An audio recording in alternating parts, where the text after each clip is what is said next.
इक़्तिदार, सरमायादार और फौजी डिक्टेटर तीनों की नफ्सियात एक है और तीनों की नफ्सियात जमहूरियत की नफी है। तीनों की नफ्सियात जमहूरियत की नफी पर कायम है। जागीरदार उसका ब्रॉटअप ऐसे माहौल में हुआ है, उसकी नफ्सियात ने नश्व नुमा ऐसे माहौल में पाई है कि उसने जिस बेटी को पसंद किया उसको उठा लिया। उसे कौम की बेटी की इज्जत, अपनी बेटी की इज्जत दिखाई नहीं देती। जिसने सर उठाया उसी की चोरी करवा दी, उसी को अगवा करवा दिया, कत्ल करवा दिया।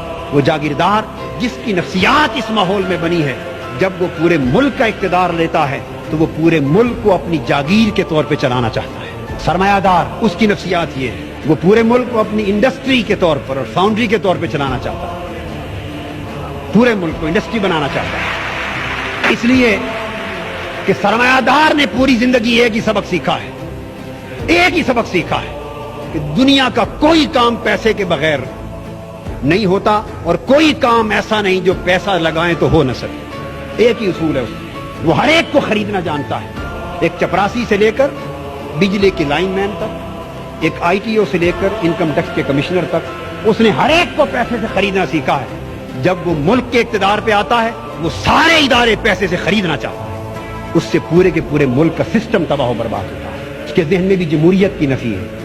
और फौजी डिक्टेटर उसने भी जिंदगी भर एक ही बात सीखी है कि जो हुक्म दूं आगे नो की किसी को जुर्रत ना हो।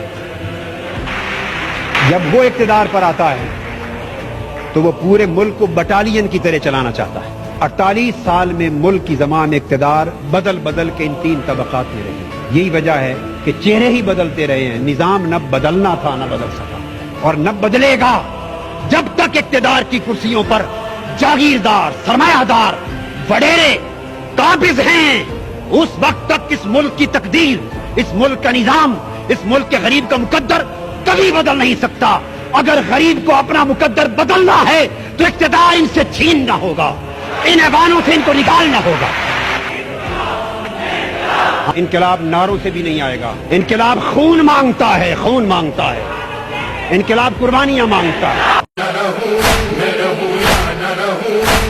आए फौजे अश्किया मेरा इस्लाम रहेगा, कुरान रहेगा, मेरा पैगाम रहेगा। मैं रहूं या न रहूं।